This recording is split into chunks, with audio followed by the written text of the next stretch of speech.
El Granma se concibió, bueno, hoy se llama Granma, pero ya nosotros desde Isla de Pino habíamos elaborado una estrategia de lucha. Incluía su parte política para demostrar que no había ningún tipo de solución pacífica en las condiciones existentes en nuestro país, bajo la dictadura de Batista. Pero teníamos que demostrarlo ante la opinión pública para dejar bien sentado que si se iba a producir una guerra no era por deseo de los revolucionarios, sino por una necesidad inevitable que imponían las condiciones políticas existentes en Cuba. Y en este sentido había mucho la influencia martiana.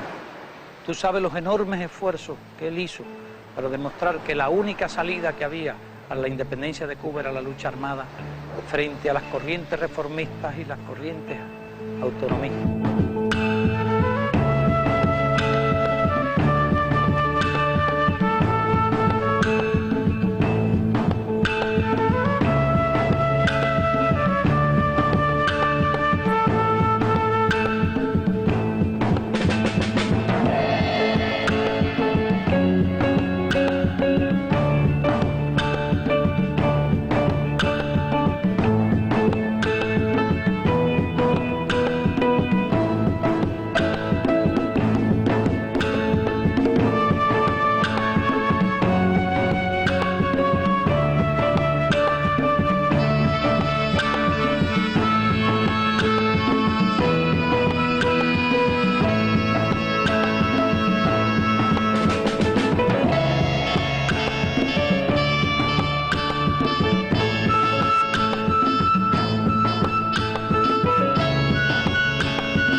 Santiago, yo era un revolucionario que estaba comprometido con mi movimiento.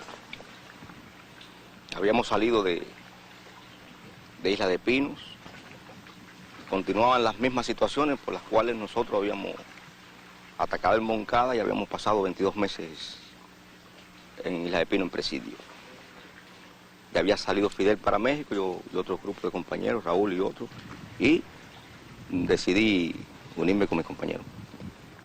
Arranqué en el vapor, hablé con Yeye, le dije que me facilitara la manera de obtener el pasaporte. Ya trabajaba en un bufete de José Manuel Gutiérrez. Me pidieron mi pasaporte, hice algunas incursiones para conseguir la plata para poder ir. Hablé con el viejo mío. El primero que me prestó dinero fue él, me dio para que me fuera. Otros compañeros y reunimos unos cuantos dólares.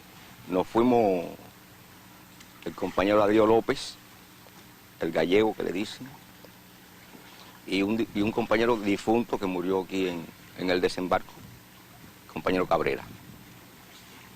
Nos fuimos entramos por Veracruz. De Veracruz llegamos por tren a México, Distrito Federal. Y te voy a hablar con franqueza y te voy a decir una cuestión que toda mi vida la he experimentado y no sería honrado si no la dijera.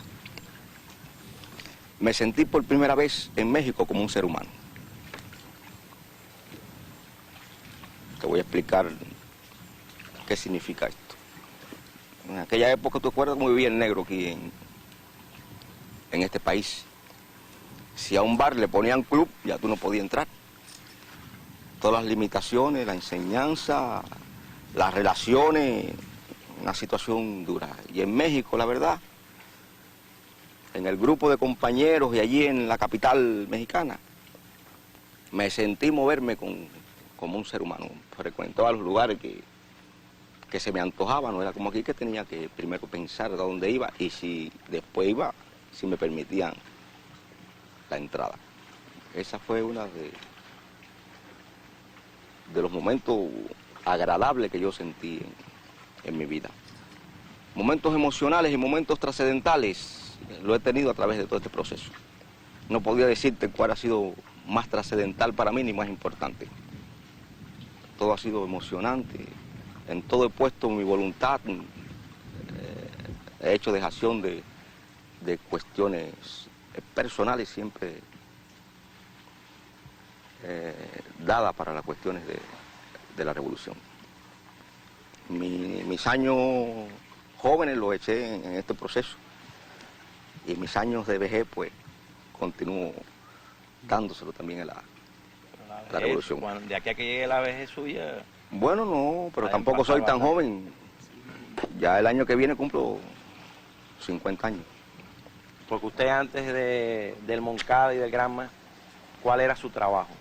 Bueno, yo era albañil. Una vez trabajaba de albañil, otra de carpintero en cofradista. Pero bueno, más o menos esa era mi... Y tenía una vocación musical. Sí, pero esa la tenía de 14 años. Entonces, Que me surgió que empecé a hacer versos. Después vi que los versos no resultaban y le puse música. Y con música tampoco me resultaban, porque iba a la emisora de aquella época, la CMQ, con mis partes de piano, a ver si interesaba y a nadie le interesaba aquello. Entonces que tuvo que llegar el proceso revolucionario inclusive para que yo me conociera yo como autor. La obra mía más emotiva debe ser por agradecimiento también a esto que te expliqué, que me sentí un ser humano. Fue dedicada a una mujer en México, Guadalupe.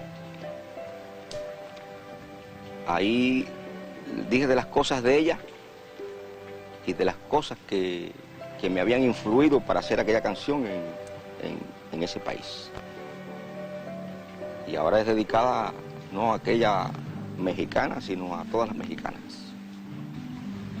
y a México.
Ya Martí, en 1895, señaló el peligro que se cernía sobre América y llamó al imperialismo por su nombre, imperialismo.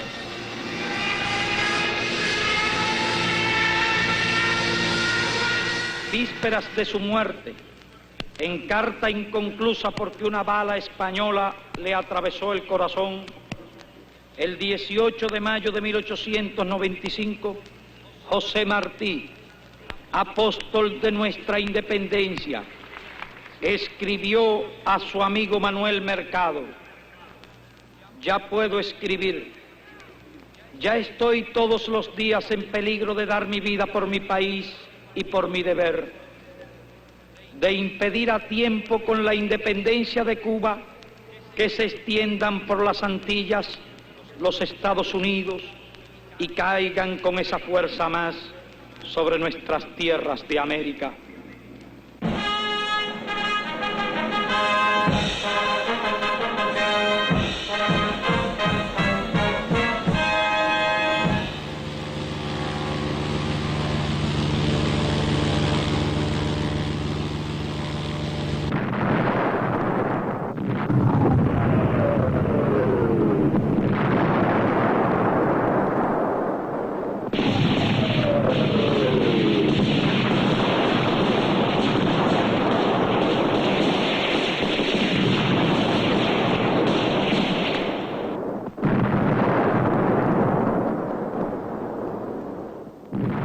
¿Qué edad tenía usted cuando la Yo intervención tenía norteamericana? 13 años. ¿Y usted se recuerda algo de eso? Sí, cómo no. ¿Puede narrar Sí, algo? pues la intervención norteamericana, ellos se creían que iban a invadir al mundo. Aquí había cerca de unos 18 acorazados de primera línea de cañones de 16 pulgadas. Aparte los destroyers y cruceros y antes de la invasión estaban allá afuera, afuera de la bahía, estaban todos los barcos. Estaba el Florida, el Nueva York, el Mississippi, el Louisiana, todos esos acorazados grandes. Y desembarcaban todas las tardes, se venían a bañar ahí por donde está Villa del Mar, por donde está la Escuela Náutica, todo eso para acá, se venían a bañar ahí. A veces había hasta 5.000 marinos bañándose todos los días. Y la invasión fue una de las cosas más sanguinarias.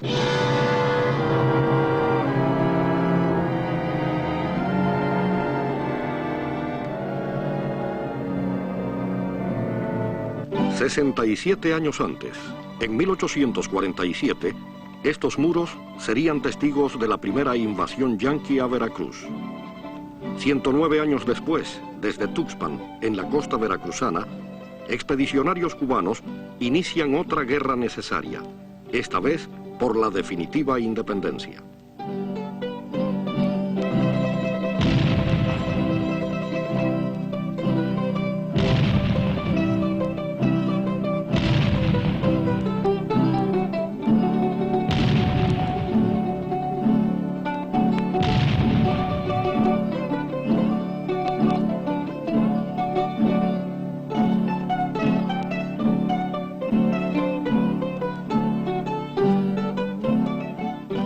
El 10 de octubre de 1955, en el Monumento a los Niños Héroes de Chapultepec, Fidel expresó que aquella hazaña llevada a cabo contra el imperialismo que imponía sus garras sobre toda la América, no solo guiaba el decoro y la dignidad del pueblo de México, sino también la dignidad y el decoro de toda América.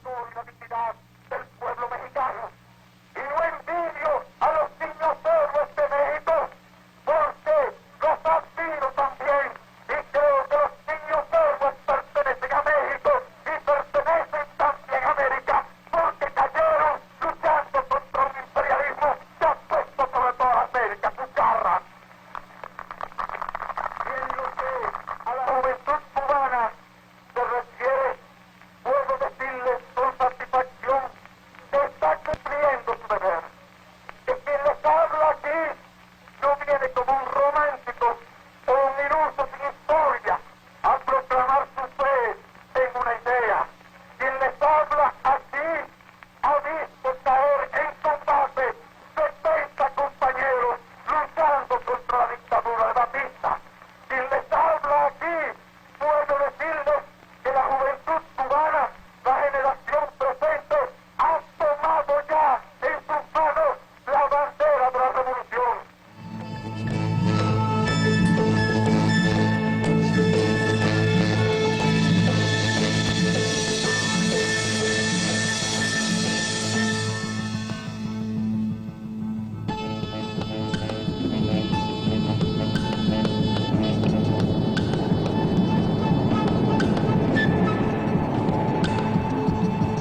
comandantes del cuartel Moncada y del cuartel Bayán.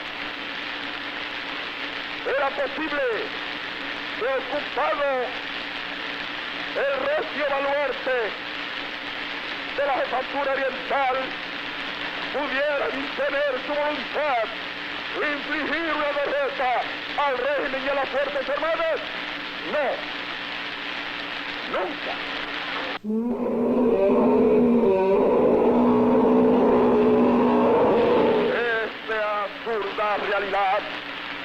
Esta absurda realidad que parece más bien una sangrienta pesadilla ha sucedido en el día de ayer en la provincia oriental.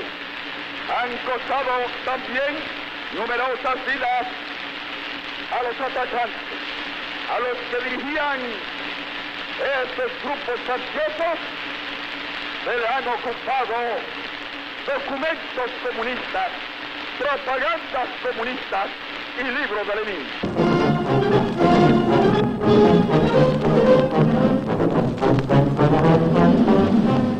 Churchill y Truman fueron las mentes diabólicas que crearon la Guerra Fría, que, instrumentada por Foster Dulles y la histeria anticomunista, desató una feroz persecución contra intelectuales, científicos, artistas, y que cobró sus primeras víctimas en el horrendo crimen de los esposos Rosenberg.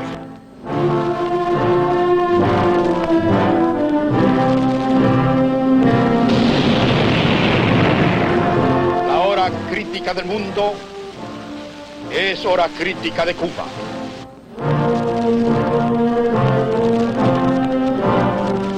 Por el bienestar de todas las familias, por la paz de la nación, por Cuba y por el pueblo.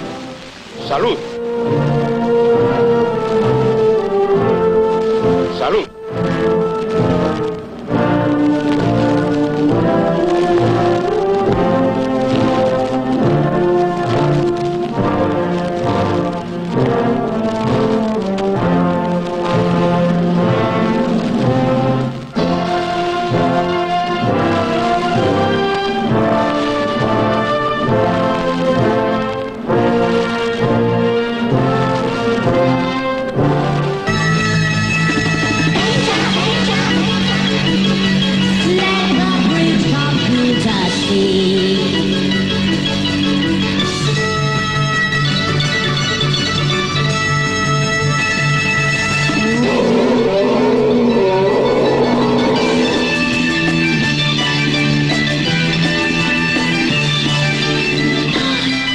La dictadura necesita una pausa y a un ingenuo. Para ello cita a don Cosme. Pero la mediación, la Sociedad de Amigos de la República y la democracia representativa son vencidas por el cuartelazo.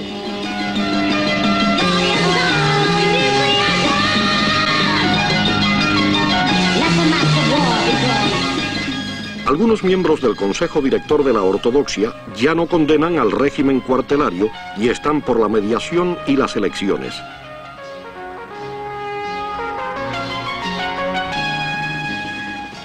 Mientras con el doctor Márquez Sterling, que quiere ir a la línea política, se mantiene una actitud crítica, dura y severa cuando se trata del señor Fidel Castro, que desacata por completo la línea de la ortodoxia. Se tratan de poner todos los paliativos, todas las benevolencias, porque efectivamente hay un fenómeno que la ortodoxia no puede ocultar. Sin haber tenido coraje, pensamiento y decisión para tomar la lideratura del país, le teme a aquel recién llegado que ahora se proclama contrario al acatamiento de la línea del partido. Estas cosas debemos seguirlas discutiendo. Muchas gracias y muy buenas tardes, amigos televidentes.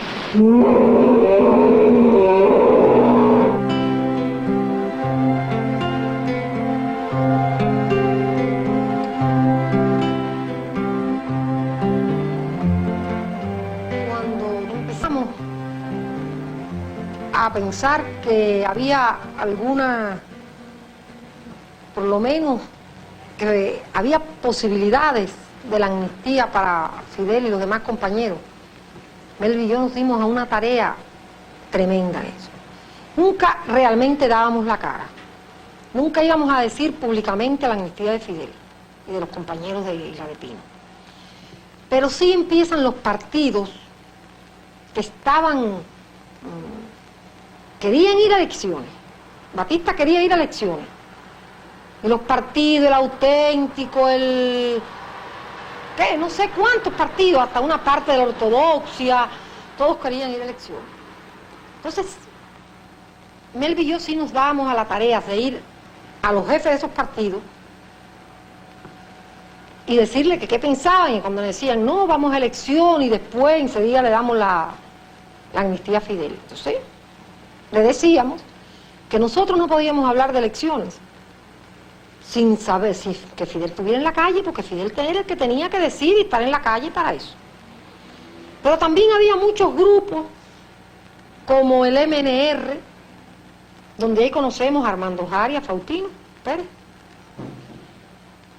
Y con esos grupos, que eran grupos muy de izquierda y grupos de mucha más honestidad que los otros, gente muy jóvenes, también los fuimos a ver, para que ellos lucharan a través, en todos los actos que hubiera, lucharan amnistía, que no se iba a unas elecciones sin la amnistía de los compañeros.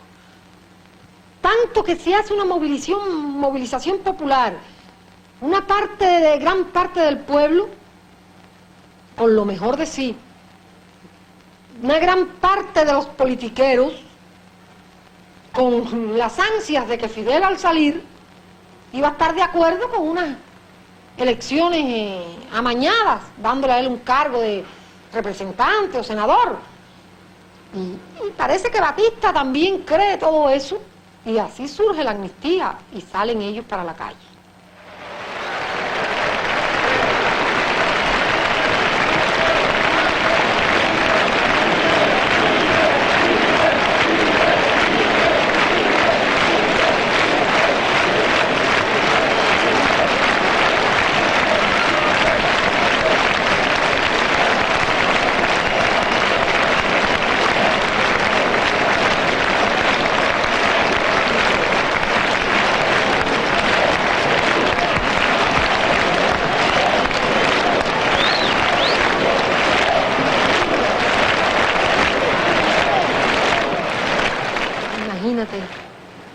Cuando Fidel nos hizo así, desde lejos, ver a Fidel en la calle, para nosotros fue, yo siempre digo, como ver el sol de verdad otra vez. Aunque no sería justo decir que vinieron recuerdos tristes. Habíamos siempre visto en los últimos tiempos a Fidel y a Abel juntos. Los veíamos llegar al apartamento juntos, los veíamos salir juntos. Nos habíamos acostumbrado a verlos tan siempre unidos, no solamente en las ideas, sino unidos físicamente. Que cuando vimos a Fidel, no ver a Fidel al lado, a Abel al lado de Fidel, fue también un momento duro, pero de todas maneras, todo eso, Fidel era el que debía estar vivo, como dijo el propio Abel, y Fidel salía vivo.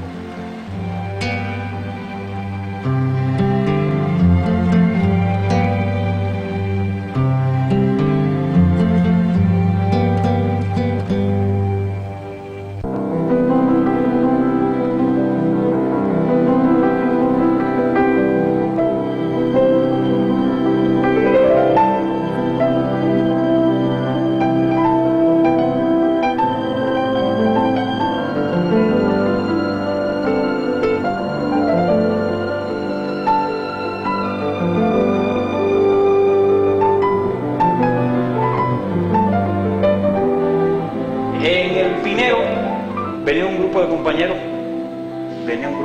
los moncadistas y otros compañeros más. Allí ellos toman el acuerdo planteado por Fidel de ya constituir un movimiento a partir de la acción de Moncada, y constituir un movimiento que plantean llamarle el movimiento 26 de junio. Yo recuerdo que en aquella ocasión Fidel vivía en una casa que está, un apartamento que está en los altos del Jardín Le Pentén, ahí en la calle 23. Recuerdo que aquella casa era un hervidero en entre salida de gente, la gente venía, dirigentes de la oposición novatista. Hay que ver que Fidel, cuando va antes de ir a Moncada, no tenía esa autoridad política. Sale del Moncada con una autoridad política, sale en virtud de la amnistía y se convierte allí en una figura política importantísima, pudiéramos decir, ya en el país. Y los compañeros que del Moncada, el grupo del Moncada, arrastran una gran fuerza política, emotiva, en la juventud y en amplios sectores populares. En esas condiciones, Fidel empieza a hablar con distintas figuras y con distintos compañeros que teníamos responsabilidades o que estábamos trabajando en algunas de las organizaciones que se oponían a Batista. Nosotros, particularmente, yo pertenecía, junto con Faustino Pérez y otros compañeros, al Movimiento Nacional Revolucionario que dirigía un profesor llamado Rafael García Bárcena, un hombre de ideas democráticas y un hombre muy honesto. Y recuerdo que Fidel nos plantea ir a tener una conversación con el profesor Bárcena para tratar de unir todos los elementos revolucionarios, todos los elementos de carácter revolucionario, insurreccional, con posiciones de lucha insurreccional específicamente contra Batista y todos los factores que fueran factibles unirse en aquella coyuntura. Y fuimos a una entrevista con Bárcena, creo que allí estuvo el compañero Faustino, Bárcena, Fidel y yo, no recuerdo si había un compañero más, es posible que hubiera habido otro compañero más, y por allá por una casa en la calle, en el barrio de la Sierra, por allá. Y efectivamente, como señaló el señor Faustino en una entrevista que le hicieron hace poco, allí Bárcena planteó la necesidad de la conspiración militar, la necesidad de la conspiración militar, y que esa era la vía, y entonces Fidel le dijo, bueno, usted hace la conspiración militar y nosotros vamos a ocuparnos de organizar revolucionariamente la insurrección y el pueblo. Nosotros vamos a hacer trabajo con el pueblo. Hay que tomar en cuenta que Fidel nos está haciendo una labor de proselitismo para integrar a toda una serie de factores a la lucha insurreccional. Y entonces Fidel nos dice, bueno, si el profesor Bárcena hace algo, ustedes están con él, pero como nosotros vamos a trabajar en esta dirección de la insurrección popular, de la lucha armada con el pueblo, entonces, en tanto están ustedes con nosotros. No recuerdo, no, ya nosotros estamos. Porque realmente nosotros ya no teníamos seguridad de que el profesor pudiera hacer algo, aunque era una figura muy respetada por nosotros. Entonces, posteriormente a eso se produce una reunión en una casa cerca de los ferrocarriles, creo que Faustino también narra esa reunión, en la cual nosotros conocimos por primera vez, a través de un planteamiento que hizo el compañero Fidel, de que, bueno, todo ese grupo que se iba a quedar allí y se iba a organizar en un movimiento que se llamara Movimiento 26 de Julio. Tal como nosotros concebíamos la cosa en aquel momento, es que la dirección que tenía que integrarse en Cuba debía preparar las condiciones para la lucha armada y la huelga general en el país. Y concebíamos en apoyo a la invasión, al apoyo a la expedición que Fidel iba a organizar, y que después fue el Granma, porque ahora la llamamos Granma. En aquel momento podríamos llamar la expedición que Fidel iba a organizar.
eres editor. Sí, también soy editor y impresor por descendencia, porque mi abuelo fue impresor muy famoso aquí en México, porque él publicó los corridos, canciones, y atacó al porfiriato y a muchas gentes que hemos tenido malas aquí en México.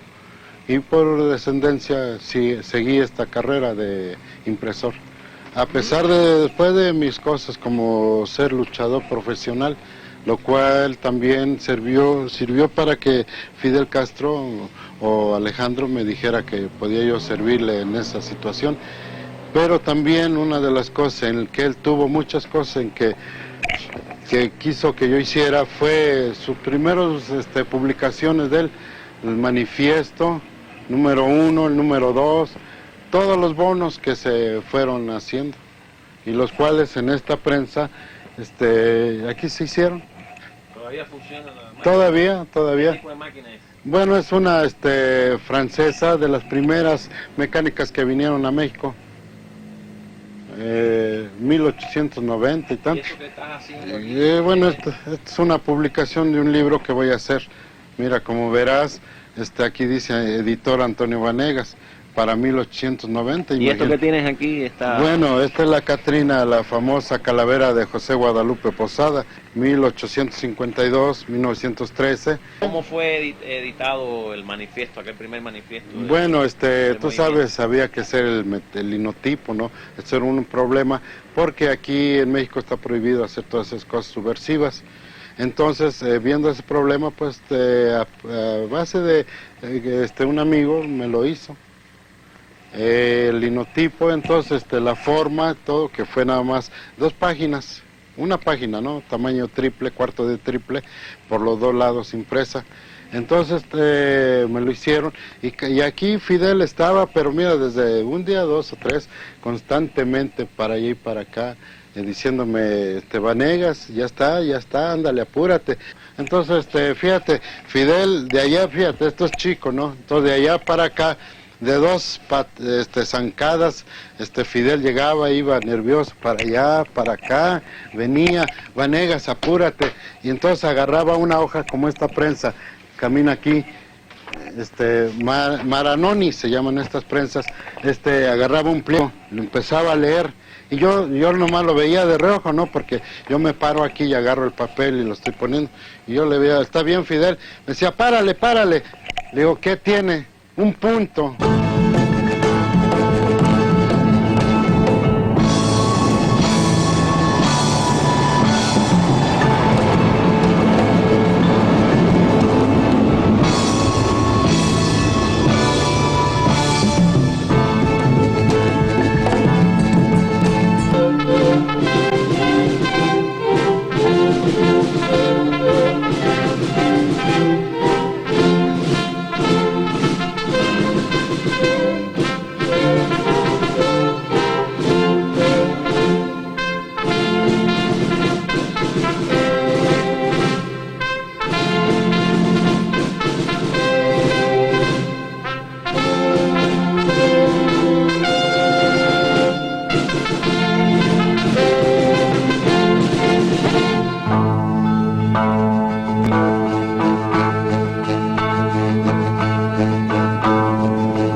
Toma 3, lugar donde tiraban con ametralladora y pistola. Don Vicente. Sí, mándeme, señor. ¿Se recuerda usted qué tiro practicaban ahí? ¿Cómo no? Pistola y probar las ametralladoras, las pistolas automáticas, todo eso probaban aquí en este tiro de 50 metros, que es el de 50 metros. Y aquí pues venían todos los muchachos a tirar aquí. ¿Usted se acuerda de todas las cosas que nosotros poníamos para...? ¿Cómo no? ¿Qué no poníamos? me recordar los platos. ¿Se acuerda de los platos? Poníamos unos a 500 metros hasta allá, otros a 400. Pero 500 metros eran hasta allá. Allá los podía Fidel, allá en aquel bordo que viste. ¿Por dónde van la gente? Con aquella torre. Sí, No, sí, más allá. Con aquellas torres. Y yo me Para acuerdo. abajo hay unos, ahí los poníamos, los platos. Y luego los bajaba para acá, decía, ahora bájamelo aquí a 400 metros. Y luego ¿se acuerda de los puercos que nos soltaban? Los puercos esos los corríamos a 400 metros también. Los soltábamos ahí.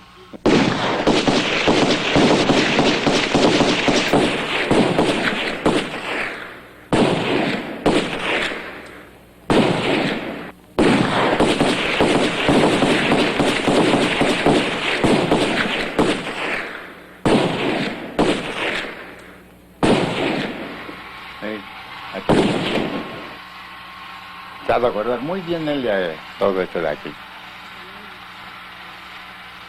¿Y quiénes usted veía tirar aquí? ¿Mande? ¿A quiénes vio tirar aquí?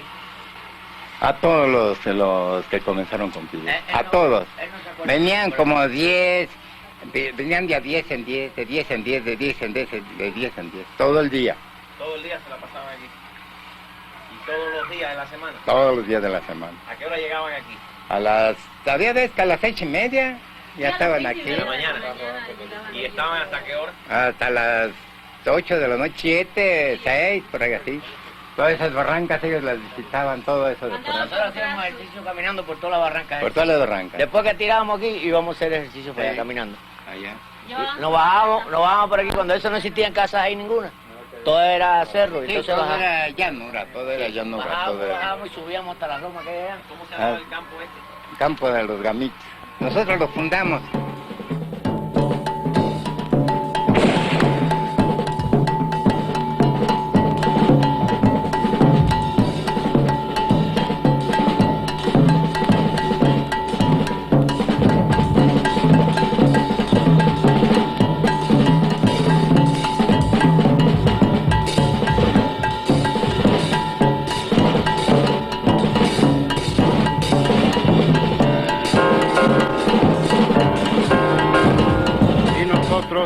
Principalmente empezamos a hacer ejercicio aquí en Bucareli 118, que fue un gimnasio de Raúl Romero y de Gori Guerrero, luchadores profesionales también, que me facilitaron, nos dieron todas las facilidades para que aquí viniéramos los 40, 30, 60 compañeros que veníamos diario a hacer ejercicio de defensa personal, como te dije antes. Eso tuvimos que hacerlo, una defensa personal y adquirir una técnica y una cosa pues moral y física para el desenvolvimiento mejor de su cometido. Entre los compañeros que veníamos era el Che Guevara, Ernesto, que a pesar de su asma era uno de los primeros que siempre sobresalía en todos los ejercicios. Pepe Smith, Julito Díaz, Calixto García, Cándido González, Camilo Cienfuegos, Raúl Castro, tantos compañeros, Juan Almeida, Ramiro Valdés, Chuchú Reyes, Chuchú Montané, todos. Y luego echar maromas, la defensa personal, cómo desarmar a una gente sin llegar a matarla, ¿no? Nada más lastimarla por el momento. Y luego, el siguiente paso fue las caminatas que se hicieron, que entonces a eso se les llevaba a los cerros del Chiquihuite, allá por la villa, al norte de México, a caminar, le dábamos rueda, vuelta al cerro y bajábamos por Tlalnepantla.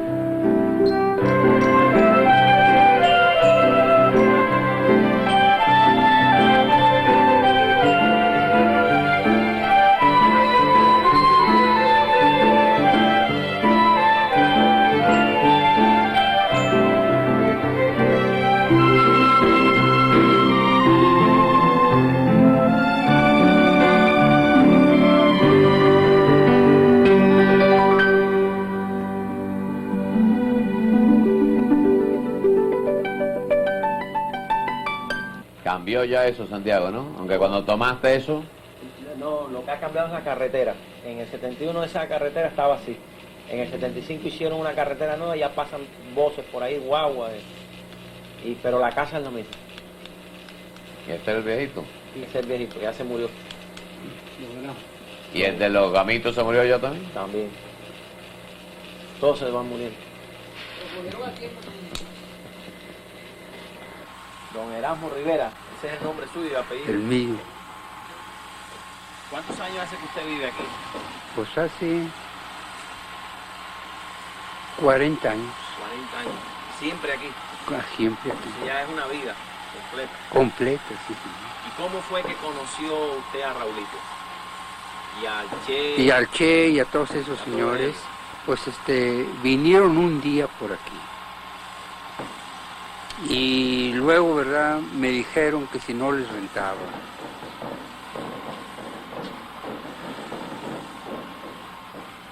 Y después, ¿verdad? Pues entramos en pláticas. Vino el general Alberto Bayo, ¿verdad? Y pues ya entramos en conversación. Allí había una cocina. Exactamente. Por ahí estaba la mesa. Por ahí estaba la mesa. ¿Se acuerda? Sí, como da igual. Este rancho funcionó como centro de entrenamiento de un grupo de más de 40 futuros expedicionarios. Aquí recibían clases teóricas del general español republicano Alberto Bayo. Detectado por la Policía Federal Mexicana, fue ocupado y detenidos, entre otros, Che Guevara, Ciro Redondo y Cándido González.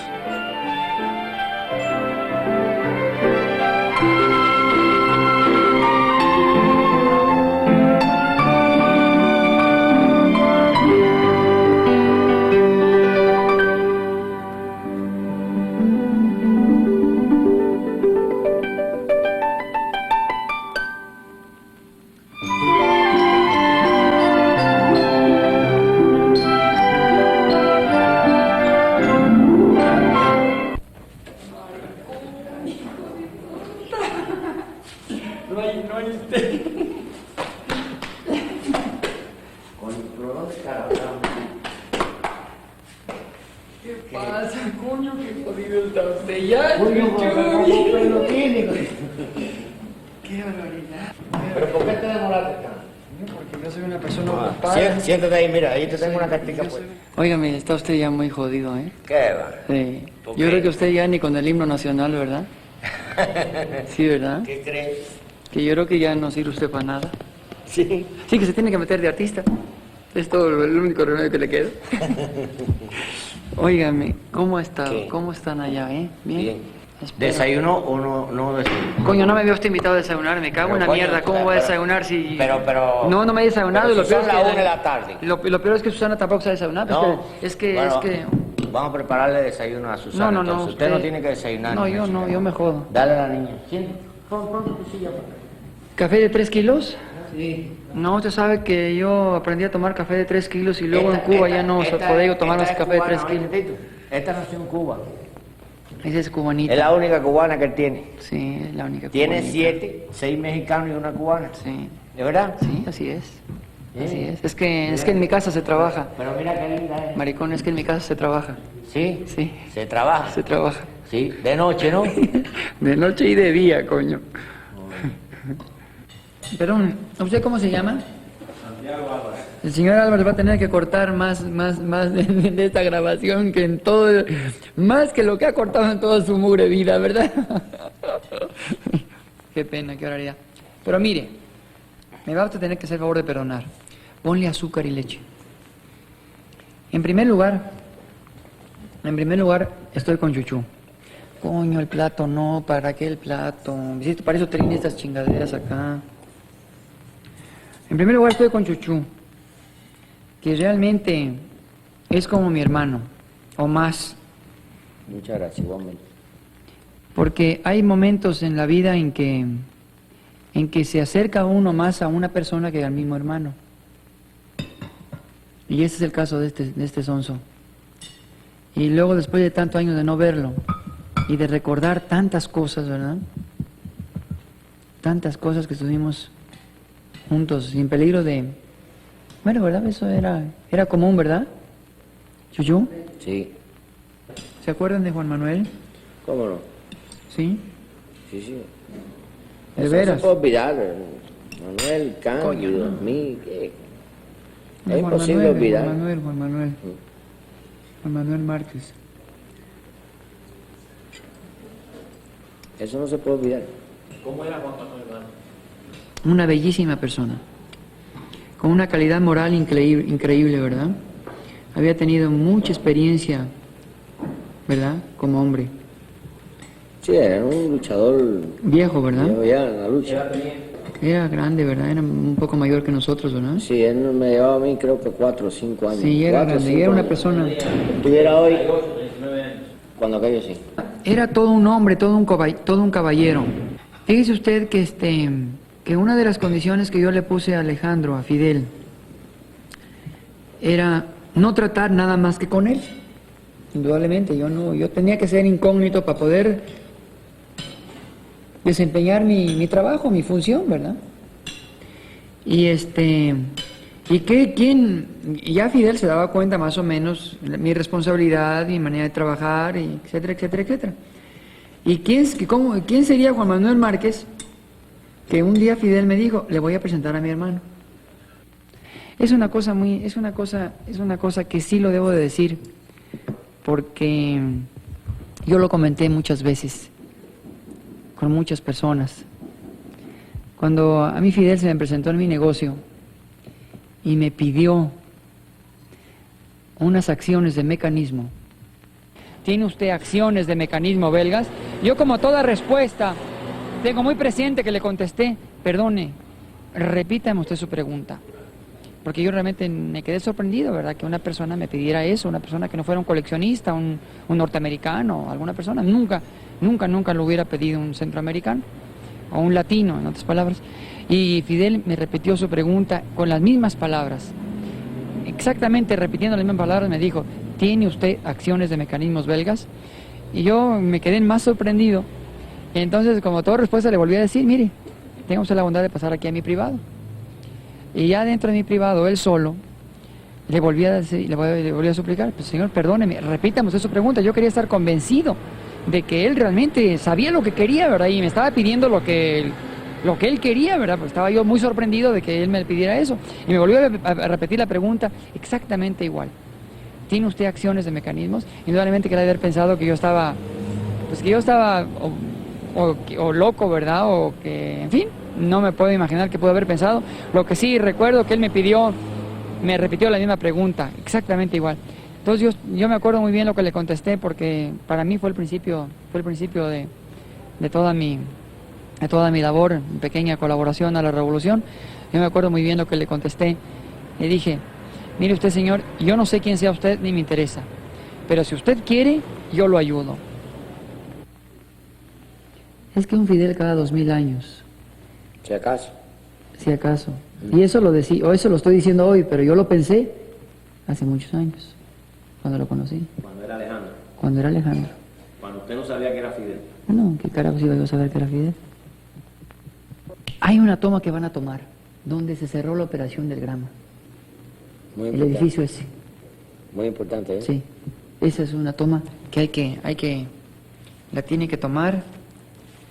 ¿Dónde se cerró? ¿Y cómo se cerró? La compra la cerramos aquí en este edificio, posiblemente a mediados de 1956.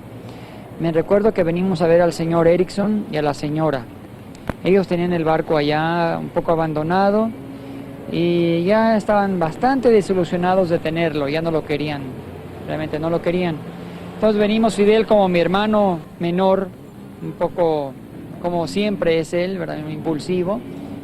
Venimos a cerrar la operación y aquí, me parece que fue en el segundo piso, entregamos el saldo, o la cantidad total, fue la cantidad total. Fueron 15,000 pesos del barco, y si usted se recuerda, me parece que fueron 10,000 o 20,000 pesos de las casas, de la casa allá en Tuxpan, ¿se acuerda? De todas maneras, consideré oportuno que hubiéramos venido acá, máxime que el estatua de Simón Bolívar está ahí como testiga, ¿verdad? De una operación libertadora. Exactamente. ¿Quién lo fuera a decir, verdad? Bueno, nosotros estábamos seguros que era por la libertad de Cuba. Pero el barco llegó. Sí. El barco llegó y Fidel triunfó, ¿no? Así nació el Grama. Yo en ese barco me voy. ¿Se llamaba Granma? Sí, señor. Se llamaba Granma, que quiere decir una abreviación una abreviación de grandmother.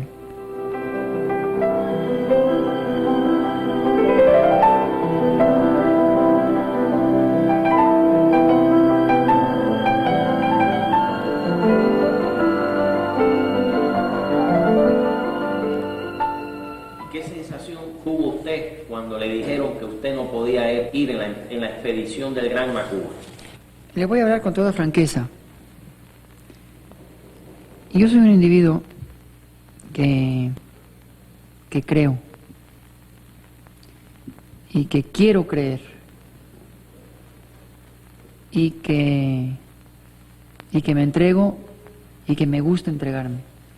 Al fin y al cabo, no sé qué tan humanos seamos, pero mientras estamos aquí y que no vamos a estar en ningún otro lado, ¿verdad? Pues tenemos que estar lo mejor que se pueda, ¿no? Aquí decimos que hay que sacarle partido a la vida antes que la vida lo parta a uno, ¿no? Y yo le saco mejor partido a la vida platicando con Chuchú que estando solo. No, para poder platicar con Chuchú, pues necesito ganarme a Chuchú, entregarme a Chuchú, ser amigo de Chuchú. Entonces yo me entregué a Fidel. Fidel me podía haber dicho ese día, tírese de un edificio. Caray, yo creo que es lo correcto, ¿verdad? No a ese grado, porque uno se entrega y sabe a quién lo hace, no lo hace uno cualquiera. Cuando Fidel me dijo, como hubiera dicho cualquier otra cosa, váyase nadando a Cuba, ¿verdad? Lo hubiera yo hecho, porque él sabía que yo lo podía hacer. Cuando él me dijo, me es usted más útil acá, yo sabía que lo que él decía no había equivocación. Yo sí tenía ilusión de ir con él, por estar con él. El tiempo lo demostró, la gente se formó con él. La gente de la sierra se formó al lado de él. Unos mejores, otros peores, según la capacidad de cada quien, pero se formaron al lado de él. Lo que nosotros tenemos, lo que vale en nosotros nada más, es haber conocido a Fidel, ¿verdad? Haberlo captado, haber creído en él y haber luchado al lado de él. Eso es lo que vale en nosotros.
En esta región venía mucha gente a tirarle al venado, a pescar, a tirarle al jabalí, inclusive a cortar leña. Y oían la balacera que tenían ustedes allá donde estaban practicando. Y me dijeron en cierta ocasión, oiga, ingeniero, ¿y quiénes son esos individuos que andan con toda esa balacera? Le dije, no, es que tengo rentado ahí porque son unos individuos que vienen a cazar.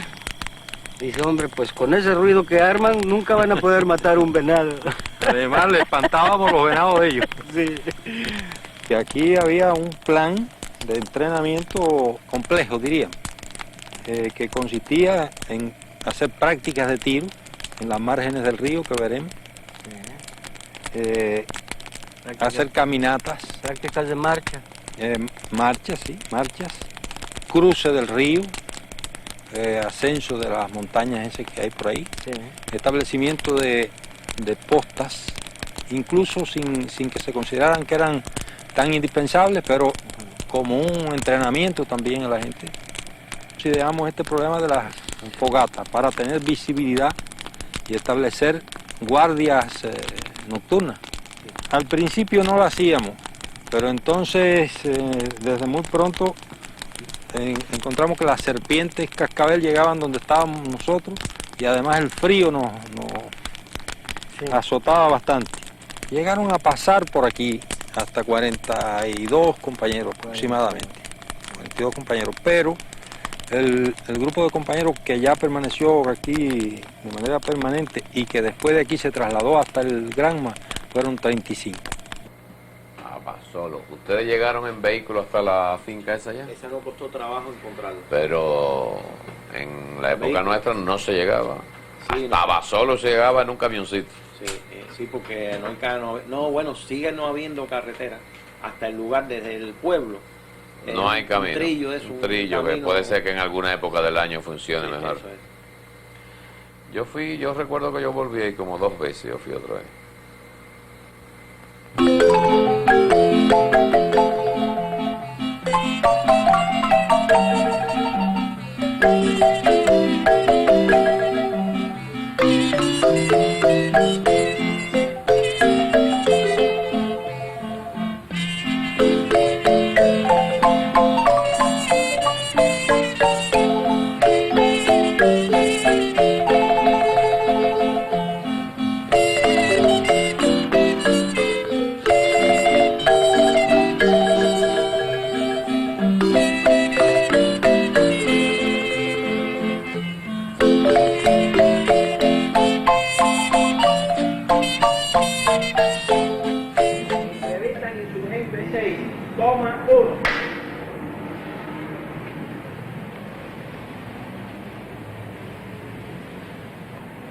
Este es Insurgente 6. Aquí fuimos traídos por el compañero Juan Manuel Márquez, el cual nos encontramos por primera vez con el comandante Fidel Castro, que en aquel momento se nos informaba que tomaba el nombre de Alejandro. En este lugar se celebraron algunas entrevistas con algunos otros compañeros. Al frente de este lugar existía Insurgente número 5, que hoy no aparece ahí porque han hecho, parece que un garaje. Era un lugar campamento donde fueron muchísimos compañeros, vivieron ahí vivimos nosotros también, compañeros Juan Manuel Márquez, El Musa, Girsi y varios compañeros que tomaban sus clases nocturnas, que era el comandante Bayo en aquella época que la estaba dando todas las noches. Han nacido en mi rancho 2 arbolitos, 2 arbolitos que parecen gemelos, y desde mi Buena, ¿qué tal? ¿Qué tal, usted? ¿Cómo señor? está? ¿Estos son los edificios de Altamira? El departamento de Altamira, sí, Ah, señor. departamento de... ¿Qué tiempo lleva aquí? Pues 22 años. 22 de años. servicio, sí, ¿Usted señor. se acuerda de Eva Jiménez, Graciela ¿Cómo no? Jiménez? Sí, señor. Doña Eva. Sí, bueno, es que siempre Graciela le gustaba mucho tocar la guitarra y cantar, ¿no? Siempre estaban cantando, ¿no? Y allí venía Fidel Castro a comer, ¿no? Ajá. Por eso lo conocí yo, porque él allí comía, era muy íntimo amigo de ellas. Y después, pues ya con el tiempo ya fui teniendo yo confianza y él también a mí, porque yo era la camarera de ahí de las muchachas. Entonces, ¿Te acuerdas de alguna anécdota? sí, me acuerdo de 2. Una vez estaba comiendo y no sé si no me acuerdo hace tanto tiempo que él, yo creo que se acaloró, estaba nervioso, no sé, y nomás con un golpecito que le dio al cristal fuerte así lo rompió. Y yo digo, bueno, qué fuerzas tiene, ¿no? Porque como era tan fornido él. Eso fue distinto. Fidel había recibido un mensaje en una carta de Cuba y entre líneas venía un mensaje escrito con limón para que no se viera y había que pasarle con una plancha caliente para el escrito, para que se viera bien lo que decía la carta, y entonces la plancha estaba demasiado caliente y fue lo que partió el cristal. Ella no se acuerda, ella no recuerda bien eso. ¿Y usted se acuerda de la muchacha de Eva Jiménez? Como no, sí, señor. ¿Sí? Estuvieron aquí alojadas en el departamento número 12. Ese no es Ceballos. Ese es Ceballos. Ay, qué viejo. ¿De qué más se acuerda de él? Cuando vino Fidel aquí en México. Sí. Venía acompañado de su hermano, un jovencillo que se quedó sentado en el sillón ese. Sí. Insignificante porque no aparentaba nada, absolutamente. Fidel, un muchacho desarrollado, un niño grandote, muy campechano, muy... Yo creo que este no es Ceballos, es Ceballos. No es Ceballos. A mí me parece que este es un sereno que tenía el hotel. Por cierto, que un día que yo entré, me dijo, él era muy amigo mío, y me dice, fíjese, al güerito, chaparrito, lo está buscando la policía, así que avísele, y ese chaparrito y güerito era Chuchú. Entonces Chuchú, cuando yo se lo digo, Chuchú entonces se tiñó el pelo de rubio y se tiñe todo de rubio. Pero aún teñido de rubio sí lo cogió la policía. Fonsina. ¿No vive Fonsina aquí? Ahí está. Pipí no está.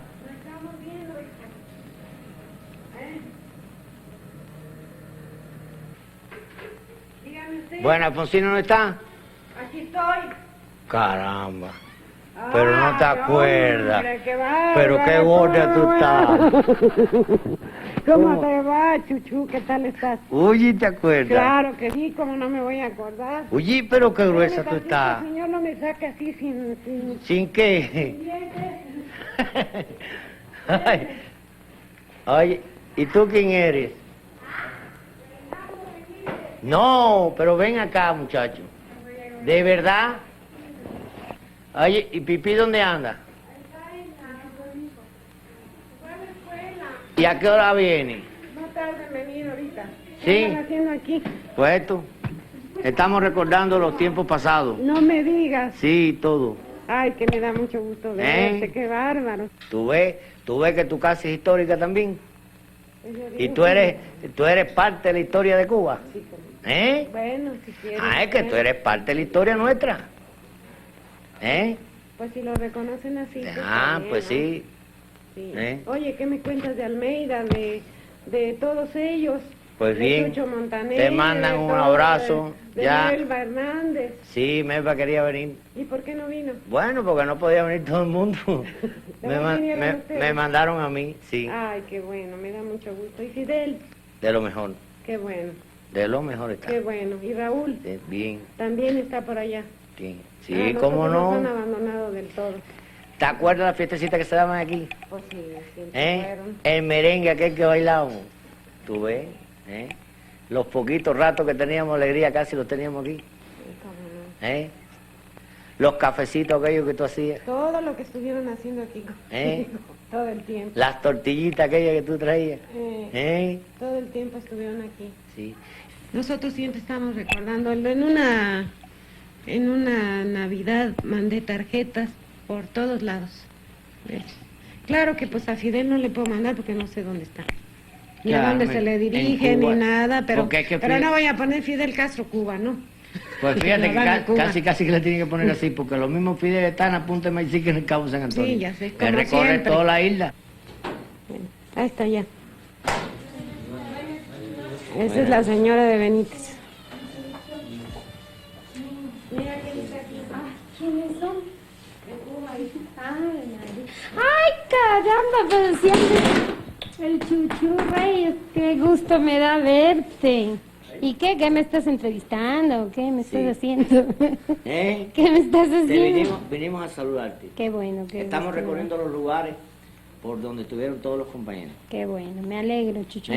¿Tú te acuerdas de todos los compañeros que estuvieron ¿Cómo aquí? no? ¿Cómo no me va a Sí. acordar? ¿De cuántos todos. te acuerdas? A ver. De todos. Sí.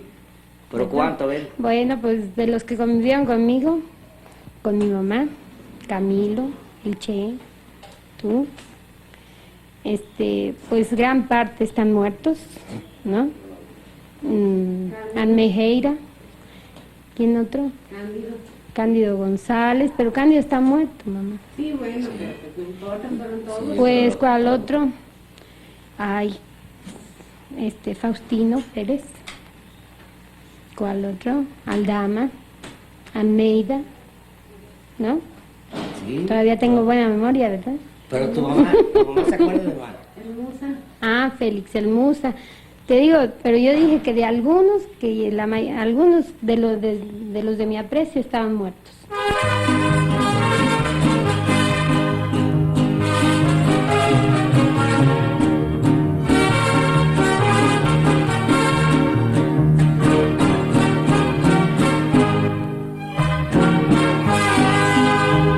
De piedra de ser la cama, de piedra la cabecera, la mujer que a mí me quiera, me ha de querer de a de veras, ay, ay, corazón, porque no ama. Subí a la sala del crimen, le pregunté al presidente que si es delito el quererte, que me sentencien a muerte. Ay, ay. Pues bueno, yo a Fidel le conocí desde que llegó aquí.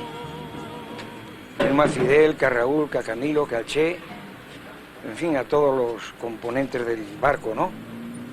Del gran. Yo, bueno, tuve la oportunidad de conocerlos a todos. Y aquí estaban todos los días, unos días llorando, otros días clamando, otros días acordándose de Cuba, otros días, en fin, ya sabe usted la gente que está así en estas condiciones, ¿no? ¿Usted conoce a María Antonia también? Oh, no, ¿cómo no la conocer a María Antonia? Pues fue la madre de los cubanos, María Antonia. ¿Usted la conoce a María Antonia? ¿Y viene de ahí ahora? Porque dijeron que estaba enferma. No, pues estuvo hospitalizada, ¿no? La voz es la tuya. Cuando ellos venían aquí a su tienda, esa no era. Sí. Fidel, me recuerdo en esta hora de muchas cosas, de cuando te conocí en casa de María Antonia, de cuando me propusiste venir, de toda la tensión de los preparativos.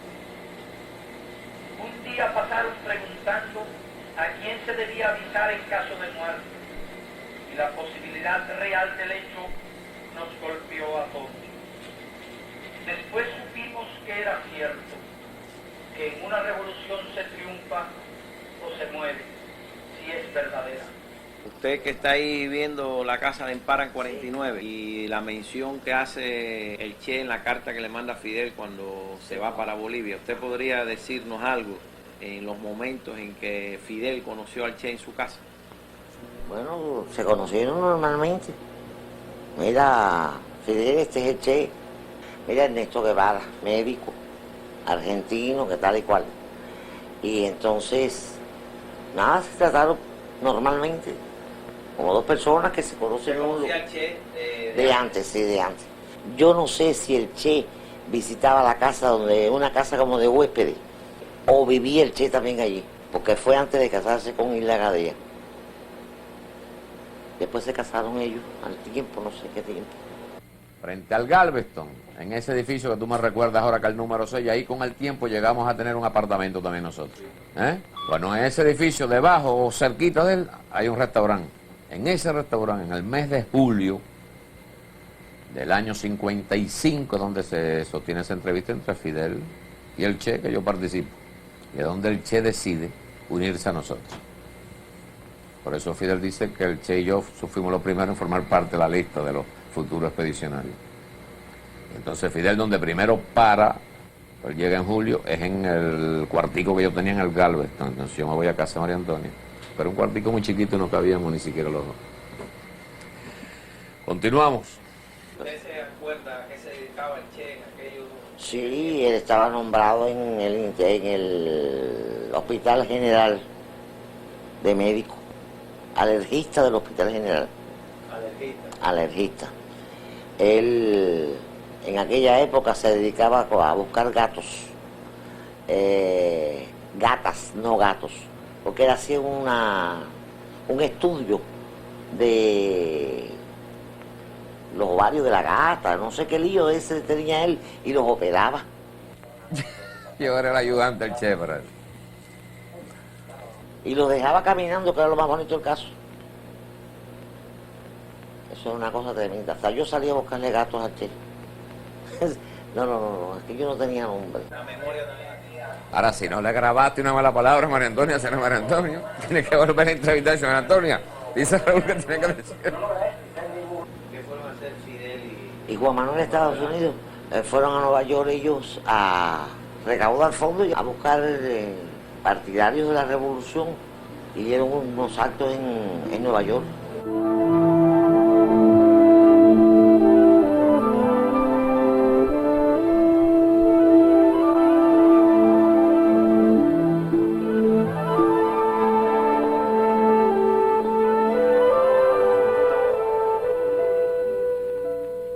Vinimos a organizarle a los cubanos, vinimos a realizar la obra que ya nos enseñó el apóstol en el 95.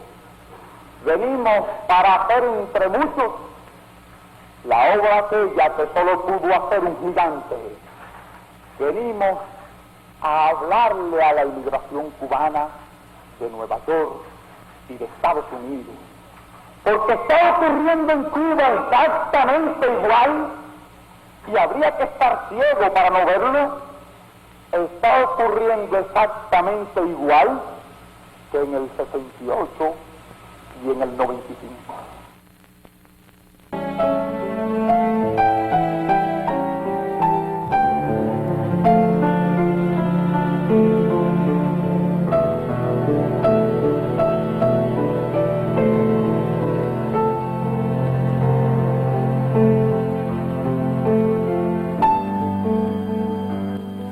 Después pasaron a Miami, de Miami se fueron a Tampa, que fue cuando yo alcancé a Fidel en Tampa, porque habían rumores en México que andaban buscando a Fidel, parece que para balacear.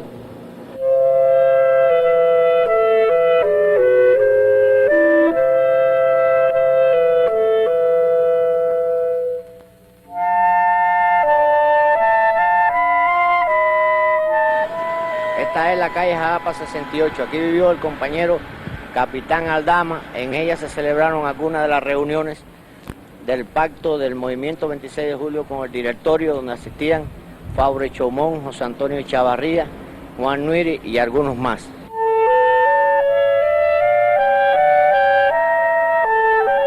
En los días que se firmó la Carta de Unidad con el directorio, en este hotel se hospedó Juan Pedro Carbó Servía y Machadito.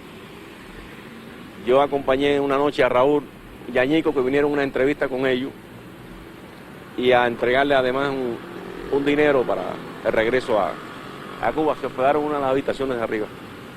Y la visita, el encuentro, la entrevista fue por la noche. ¿Y ahora? ¿De qué día fue? ¿Qué día fue esto? Fue en los días de que se firmó la Carta de la Unidad. ¿Y por qué fueron detenidos? Porque nos siguieron la noche anterior a que me agarraran a mí. Habían seguido a Fidel y un federal lo denunció. A ellos los agarraron por la noche y a mí me fueron a buscar por la mañana.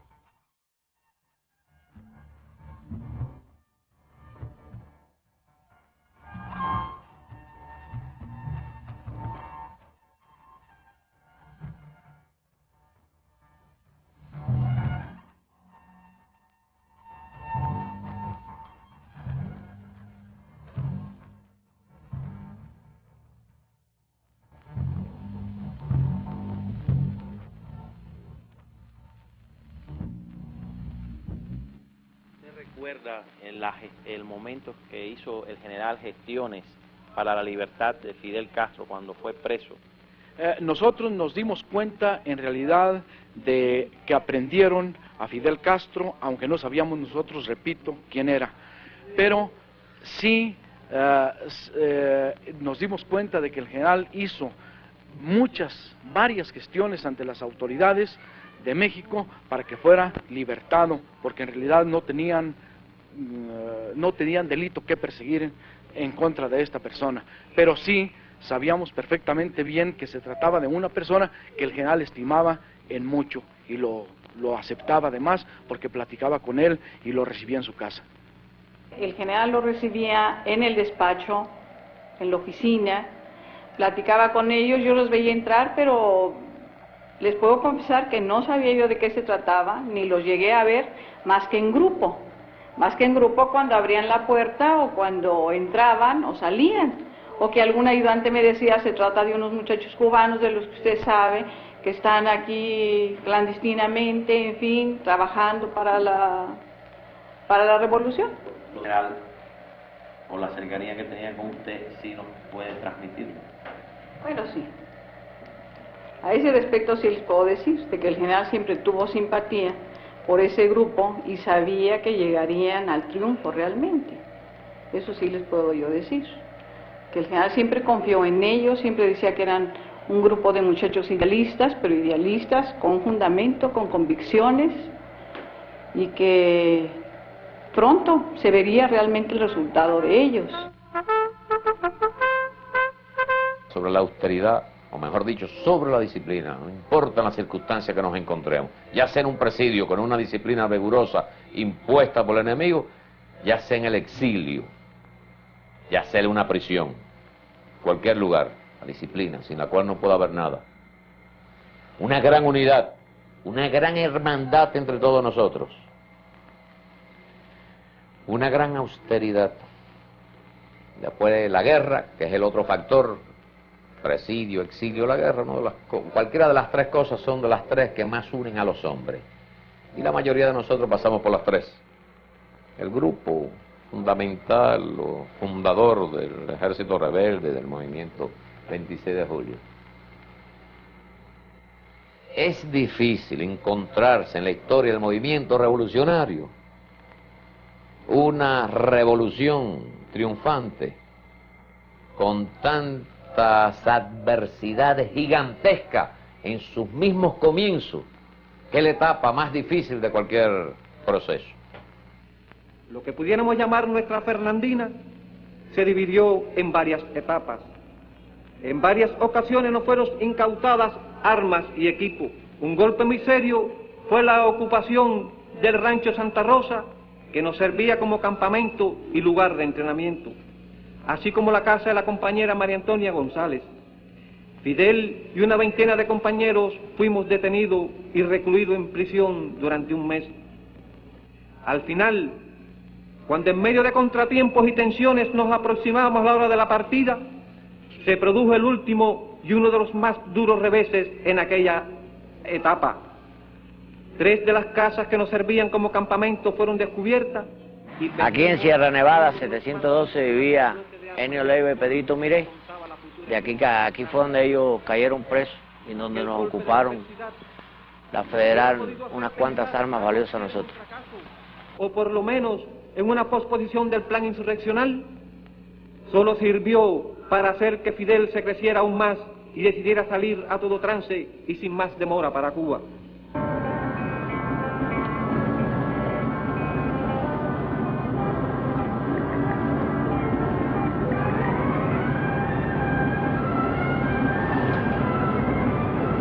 Raúl nos recogió a las 11 de la mañana de la casa de Graciela Jiménez y llegamos a Tuxpan ya a caer la tarde, ya de noche.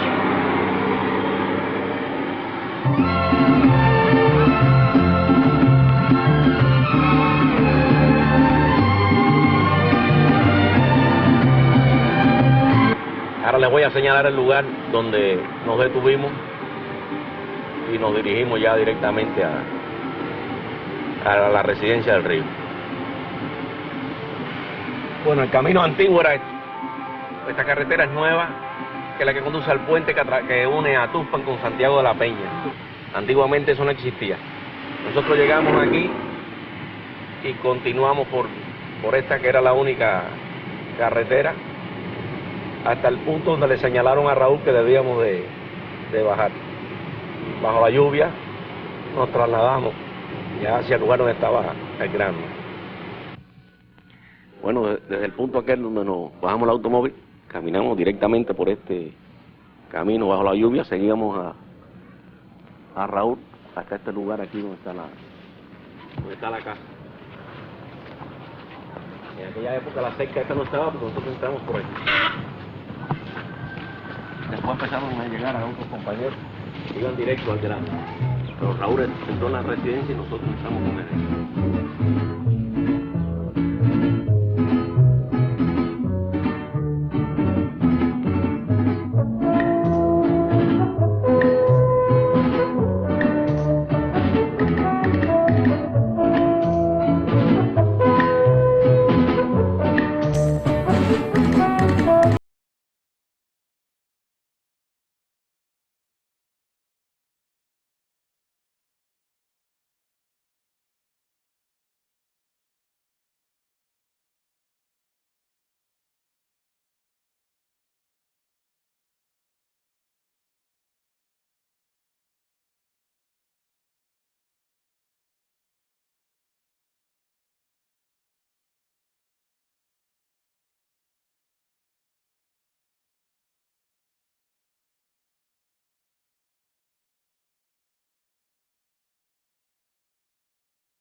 Cuando nosotros trasladábamos paquetes para el barco, sabíamos que estaban entrando compañeros porque los sentíamos por este camino.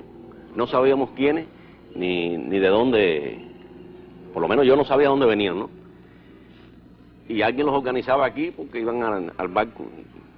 Regresábamos con otro paquete y había un grupo mayor montado en el barco con medidas de que se metieran debajo de la cabina.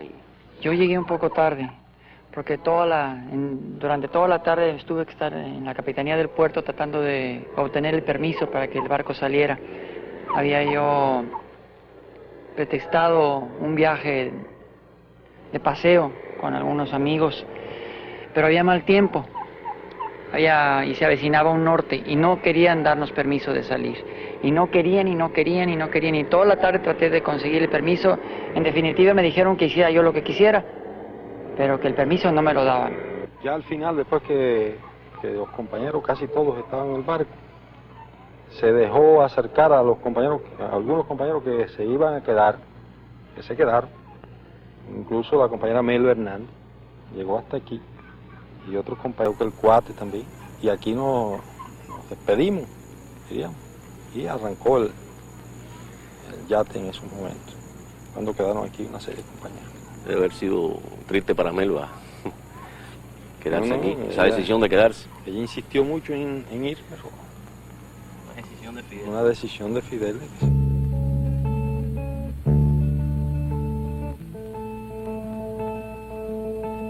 Me había preparado, me había entrenado, tenía todo mi equipo para la expedición.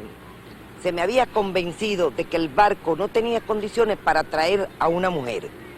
Cuando lo vi, me fue muy fácil entender que era imposible que viniera. Y además, reitero, no entendía que pudieran venir tantos muchachos en el Granma. Al contestarnos Fidel, aceptamos, sin dudar, que venían cerca de 90 jóvenes en el barco. Sin embargo, Fidel nos habló con mucho optimismo. Nos dijo, no importa que seamos 90, no importa las dificultades que tiene el yate. Tú sabes que tenemos problemas con los motores, tú sabes que tenemos grandes problemas, pero el yate llega. el Granma llega a las costas de Cuba.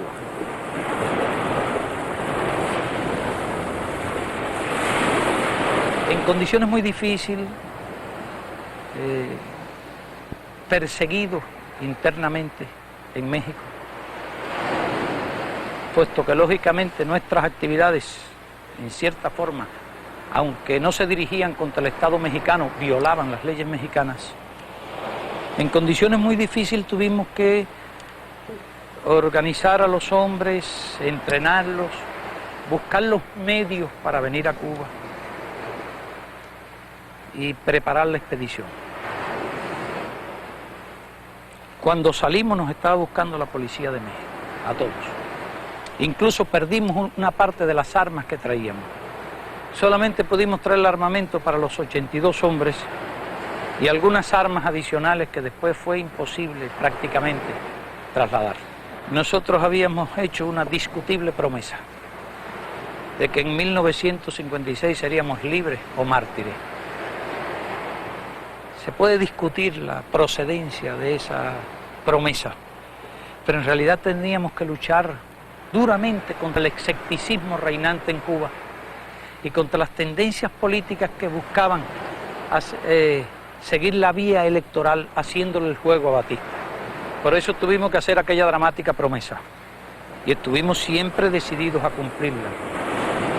Si a última hora no hubiese sido posible venir en el Granma, nosotros habríamos venido de cualquier forma, aunque fuesen 8 o 10 hombres. Esa idea estaba absolutamente presente siempre, con el propósito de cumplir la promesa que se había hecho. Pero históricamente, porque uno cuando analiza los hechos históricos piensa que no era necesaria esa promesa. Pero una vez que se hizo, fue necesario cumplirla.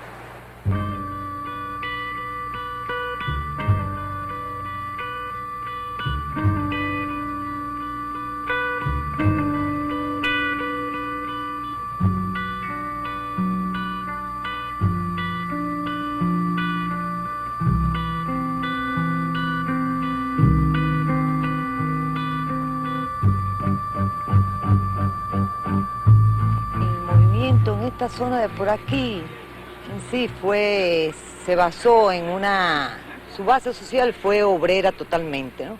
Obreros agrícolas y campesinos.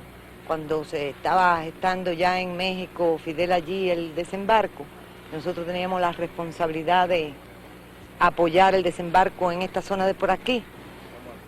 Teníamos planos ya de todos los movimientos, aún de toda la parte del sur, de lo que eran el recorrido de las fragatas. Guillermo tenía una responsabilidad muy grande porque Guillermo fue de los campesinos que no se movilizó, sino que se quedó en el lugar donde él estaba, que era la parte ahí de Toro. Guillermo tuvo todo el tiempo allí, tan es así que al momento del desembarco fue el primero que tuvo contacto directamente con Fidel. Nos enteramos ahora por Luis Bay, que estuvo en Portugal después de haber caído la dictadura portuguesa, que allí habían aparecido una ficha de Fidel, Raúl, creo que Yeye y mía. Fue una cosa que nos llamó la atención, pero después hemos asociado que para el desembarco del Granma, antes de que Pedrito Miré se fuera para México, yo le llevé la carta náutica que había podido capturar en un barco portugués que había habido en Pilón, que habíamos visitado, y por mediación de mi papá se había hecho amistad con el capitán de allí, y pude sustraer la carta náutica de todas las profundidades de esta zona de ahí, de desembarco. Y después nos enteramos que había aparecido esa ficha allí, asociamos de que por ser una dictadura y otra, la CIA no ha nacido ahora, sino que la CIA era CIA, ¿no?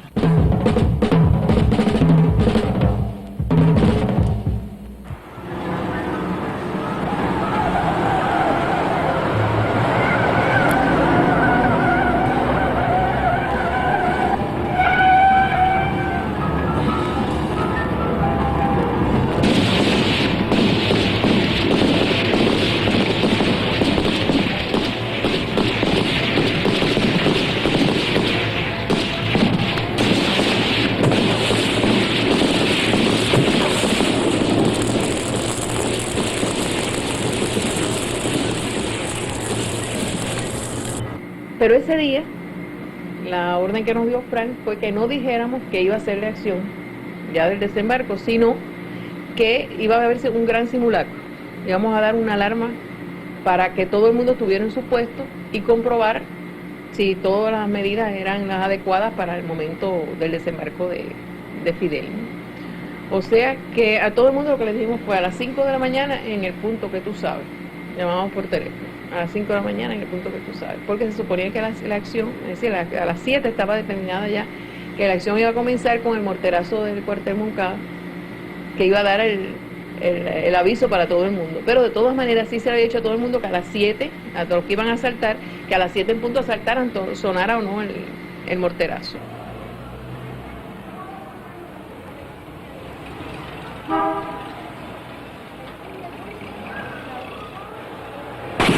Yo estoy situado al lado del teléfono, en la casa de Santa Lucía. Pepito nos llama por teléfono para decir que ya van a iniciar la acción, para decir a Frank que ya van a iniciar, a las 7 en punto.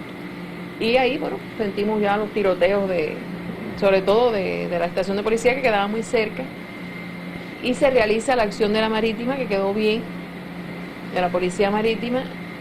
Y bueno, ahí nos quedaba a nosotros esperar, porque la idea era que todos se fueran concentrando en el Estado Mayor para dar parte de cómo se había realizado la acción y recibir las órdenes de lo que se haría después.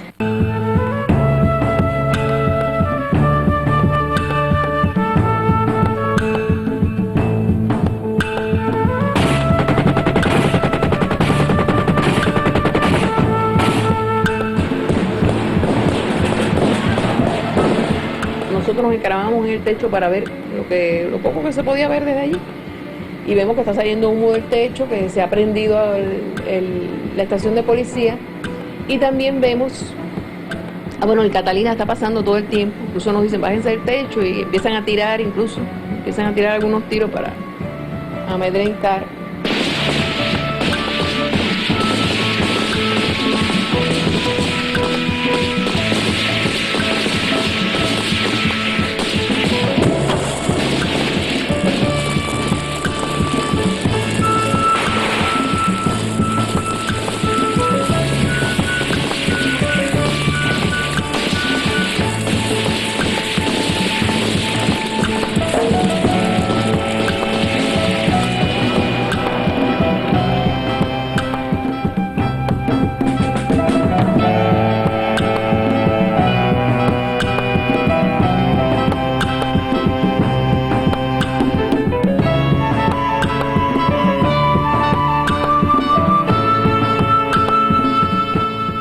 Poco después de todos estos sucesos del 30, en que ya él a cada una de las provincias y a cada uno de los municipios se había entrevistado con ellos, con los jefes de cada uno de ellos, y cada uno de ellos había establecido sus compromisos del tipo de acción que iba a realizar, que les era posible realizar porque no había armas, ¿no? Él esos compromisos los había tomado al pie de la letra.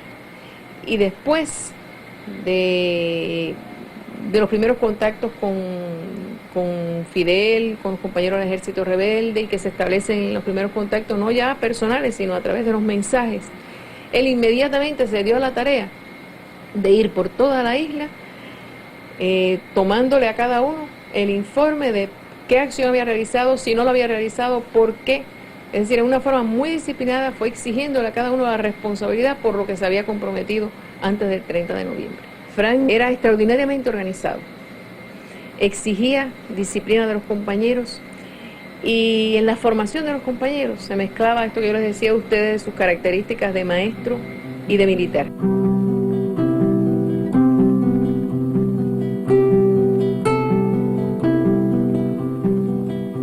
El alzamiento de Santiago de Cuba, que era para atraer las fuerzas principales de Batista en Oriente sobre sí y permitirnos a nosotros desembarcar, por el retraso del Granma se convierte en un boomerang, ya que cuando desembarcamos 3 días después, lo mejor de las tropas de Batista estaba en Santiago de Cuba y le fue relativamente fácil y en poco tiempo trasladarla a la zona de operaciones. Segundo lugar, en vez del lugar previsto, desembarcamos, desgraciadamente, a pocas decenas de metros de una pequeña playa llamada Las Coloradas, que nos hubiera traído como consecuencia un ahorro de varias horas. Desembarcamos en los pantanos que desconocen.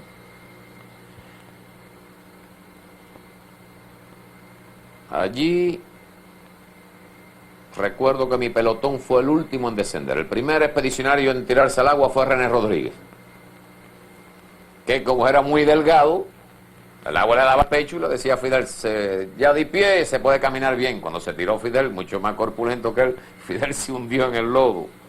El único bote que teníamos se bajó para poder ayudar a llevar los pocos metros que nos separaron de la costa, los pertrechos, el personal se hundió. Y mi pelotón fue el último en bajar. Y de todos los expedicionarios, el Che y yo los últimos en abandonar el Granma, que por cierto, cuando nos bajamos por la proa, el Che y yo comentábamos que en definitiva cómo se llamaba este barco, y no le habíamos el nombre, y él dijo, seguramente en la popa lo tiene. Entonces yo fui caminando hasta la popa del barco para ver y vi, y así le comuniqué el que se llama Granma. Entonces por primera vez ustedes saben cuando No se nos ocurrió, por lo menos a los que ignoraban, nunca habíamos visto el Granma, preguntar cómo se llamaba. Empezando porque algunos creían que era un barquito chiquito que nos iba a llevar al barco grande en el cual vendríamos a Cuba. Y otros, cuando nos dijeron que no había más barco que ese, pensamos, entre ellos el Che, que seguro sería un barco de una gran velocidad. Y ya ustedes saben que por razón de la carga que traía, navegó a 6 o 7 nudos, por lo que hizo que el viaje se prolongara. Y un solo día de mar, era en invierno, un solo día de mar sereno. El resto fue bajo influencias de norte, grandes marejadas, a tal extremo que llegando a Cuba, a Roque una ola se lo llevó de la cubierta, por lo cual perdimos un buen tiempo. Y se hizo, se produjo el desembarco más tarde de lo planificado. Es decir, nuestro grupo mantuvo una moral muy alta, igual que los demás grupos, si no, no hubiéramos ido a la sierra. Creíamos que incluso Fidel estaba muerto. Íbamos a continuar la lucha, pero de esa intención, y que los hechos demostraron que la mantuvimos hasta que nos encontramos con Fidel, a que yo me fuera a creer que íbamos a ganar la guerra hay una distancia muy grande. Yo prácticamente, y comparten esta opinión los compañeros que estaban conmigo, íbamos a la Sierra Maestra a continuar la lucha por un deber con los compañeros que cayeron, pero no, ni me pasaba por la mente la posibilidad de que podíamos ganar la guerra.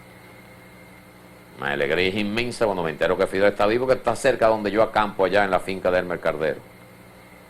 Cuando hacemos contacto esa noche y viene ese abrazo con los compañeros y su famosa exclamación, con 7 fusiles, ahora sí que ganamos la guerra. Por eso yo llegué a la conclusión que Fidel se había vuelto loco. Y eso se lo vino a decir a él después que triunfamos. Esa es la victoria que siempre tuvo él y que en los meses posteriores supo inculcarnos a todos nosotros.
tú ves este mar donde estamos nosotros ahora, cuando uno piensa lo que significó el desembarco por aquí, por Playita, eran 6 hombres solamente, hace 81 años, el 11 de abril de 1895. En Moncada ocurre aproximadamente 58 años después. Y el Granma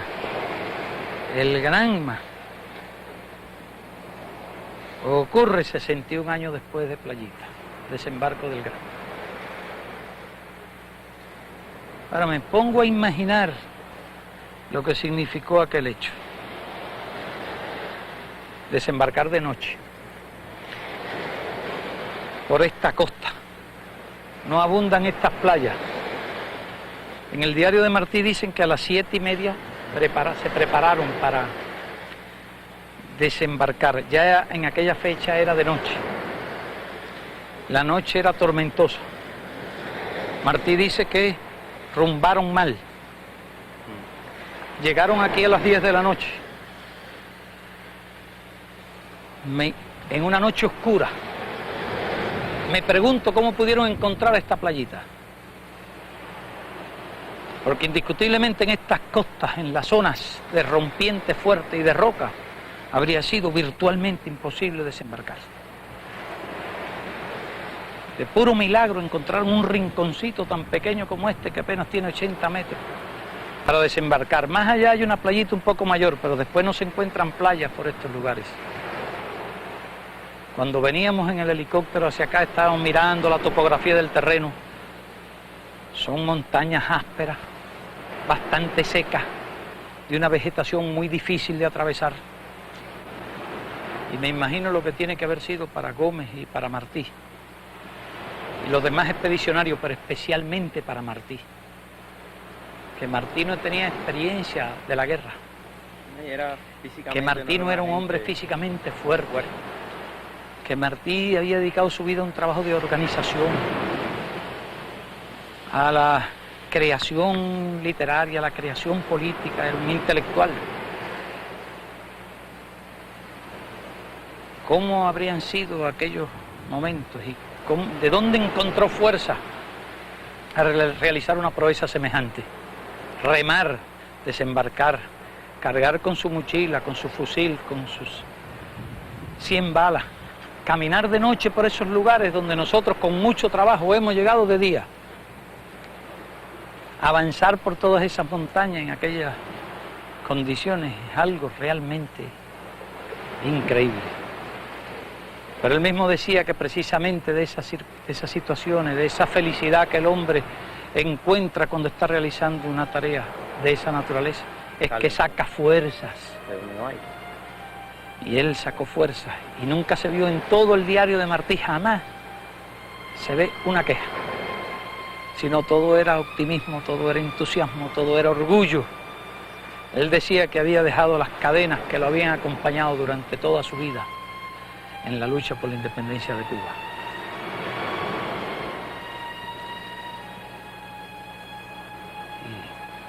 Y yo creo que fue una proeza extraordinaria. Y este lugar, este es un lugar sagrado.